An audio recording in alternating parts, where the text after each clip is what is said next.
పక్క రాష్ట్రంలో అక్కడ ఒక పార్టీ పెట్టి విజయం సాధించి ముఖ్యమంత్రి అవ్వగానే మన ఆంధ్రప్రదేశ్లో చాలా మంది మీరు కూడా అలా చేసి ఉండాల్సిందని చెప్పి నాకు తెగ మెసేజ్లు పంపిస్తాం. ఊళ్ళో పెళ్లికి ఏదో హడావుడి ఉంటారు కదా, అంటే ఎలా ఉండదంటే మనకి పెళ్లి జరుగుతూ ఉంటే మన ఊళ్ళో చిన్నపిల్లలు పరిగెడుతూ ఉంటారు అటు ఇటు, వాళ్ళ ఇంట్లో పెళ్లి అనుకున్నాడు. అరే ఆంధ్రప్రదేశ్ పరిస్థితులు వేరు.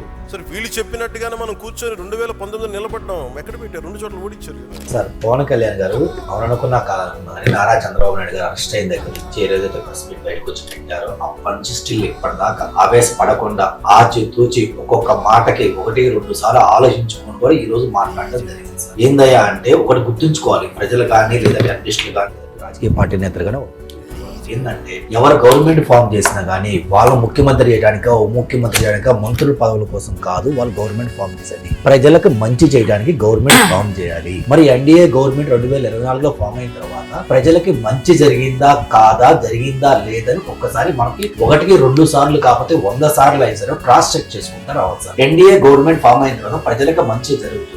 అది నారా చంద్రబాబు గారు ముఖ్యమంత్రిగా ఉన్నా లేకపోయినా, పవన్ కళ్యాణ్ గారు ముఖ్యమంత్రిగా ఉన్నా లేకపోయినా, వాళ్ళ పదవుల కోసం కొట్లాడుకోకుండా ఆచి తూచి అడిగేసి వాళ్ళిద్దరు కాంప్రమైజ్ అయ్యి బీజేపీ కూడా మధ్యలో కాంప్రమైజ్ అయ్యి వాళ్ళు ఒక లెవెల్కి ప్రతి ఒక్క పార్టీ ఈ రోజు ఎన్డీఏ ప్రభుత్వం ఏపీలో వచ్చిందంటే కేవలం నారా చంద్రబాబు నాయుడు గారి సక్సెస్ వల్ల వచ్చేది కాదు, అలాగే కేవలం పవన్ కళ్యాణ్ గారి సక్సెస్ వల్ల అయితే వచ్చింది కాదు, అలాగే కేవలం బీజేపీ పార్టీ సక్సెస్ వల్ల అయితే వచ్చింది కాదు సార్. వాళ్ళ ముగ్గురు కలిసి తలా ఒక మెట్టు దిగి ప్రజలకి మంచి చెయ్యాలి అన్న ఉద్దేశంతో ఒక ముందుకెళ్తే కానీ ఈ రోజు మన ఆంధ్రప్రదేశ్ ఎన్డీఏ గవర్నమెంట్ అధికారంలోకి వచ్చింది సార్. ఈ రోజు నారా చంద్రబాబు నాయుడు గారు కానీ, పవన్ కళ్యాణ్ గారు కానీ, లేదా మా మాధవ్ గారు కానీ, మా యొక్క సత్యాన్ని కానీ ఈ రోజు మా వల్లే గవర్నమెంట్ లోకి వచ్చాం, మేమే ఫామ్ చేసాం, మా యొక్క ఉద్దేశంతో వచ్చింది లేదా మా ఓటు వల్ల వచ్చింది, ఎవరు ఏమి క్రెడిట్ కొట్టే విధంగా కాదు సార్. దాంతో పాటు ప్రజలు కూడా ఒక అడుగు ముందుండి వీళ్ళు గెలిస్తే బాగుండు, మనకి మంచి జరిగిద్దని ఉద్దేశంతో ప్రజల పాయింట్ ఆఫ్ వ్యూలో మాకు గెలిపిస్తే మాకు వచ్చింది. ఎంతసేపటికి పవన్ కళ్యాణ్ గారిని మీరు బయటకు వచ్చి పోటీ చేయండి, మీరు బయటకు వచ్చి పోటీ చేయండి ఆయన క్లారిటీగా చెప్పారు. ఊళ్ళో పెళ్లికి కుక్కల అడావుల్లాగా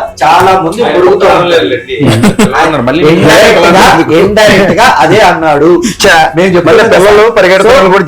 చేయాలి ఏంటని నా దగ్గర ఒక ప్లానింగ్ ఉంది, నాకు ఒక స్ట్రాటజీ ఉంది, నాకు ఒక ఐడియా ఉంది, నన్ను వదిలిపెట్టండి, రాజకీయ పార్టీ ఎలా నడపాలా, ఎలా ముందుకెళ్లాలో అలా ముందుకు వెళ్తాం. మేమున్న కూటమిలో మీకు ఏమైనా ఇబ్బంది ఉంటే, ఏమైనా ప్రాబ్లం ఉంటే, ఏమైనా సమస్య ఉంటే క్వశ్చన్ చేయండి, మేము రెక్టిఫై చేసుకున్నాను ఉద్దేశంతో ఈ రోజు మెచ్యూర్డ్ గా చాలా హోందాతనంగా మాట్లాడారు. సో వాళ్ళు కలిసి ఉండబట్టే ఈ రోజు ప్రతి ఒక్కరు ఒక అడుగు తగ్గబట్టే ఈ రోజు వైజాగ్ లో గూగుల్ కంపెనీ వచ్చినా గానీ, రిలయన్స్ డేటా సెంటర్ వస్తున్నా గానీ, ఆసియా మెట్ల వస్తున్నా గానీ, ఈ రోజు 5th జనరేషన్ ఫైటర్ జెట్ సంబంధించిన శంకుస్థాపన చేసా కానీ, మన రాయలసీమలో రాయల్ ఎన్ఫీల్డ్ వచ్చా కానీ, ఇలాంటి సంస్థలు వస్తుంటే ఈ వంతులు ప్రజల్లో వాళ్ళు డెవలప్మెంట్ చేసుకుంటా ముందుకు వెళ్తుంటే మీరు విడిపోండి, మేము చూస్తాం, మేము గొడవలు పెడతాం, ఇంకోటి చేస్తాం అంటే అది భావ్యం కాదు సార్. ఆ దాంతో పాటు పవన్ కళ్యాణ్ ఒక చక్కని మాట చెప్పారు, ఒక కులంలో పుట్టడం అన్న తర్వాత ఆ కులం మాత్రమే నేను చేయాలని కాదు, ఆ కులంలో పుట్టాను కాబట్టి ఆ కులాన్ని ఇష్టపడతా, ఆ కులాన్ని గౌరవిస్తారు, దాంతో పాటు మిగిలిన కులాల వారు ఓటేస్తేనే నేను ఎమ్మెల్యే గెలిచాను, నా పార్టీలో ఉన్న 1 మంది ఎమ్మెల్యేలు కానీ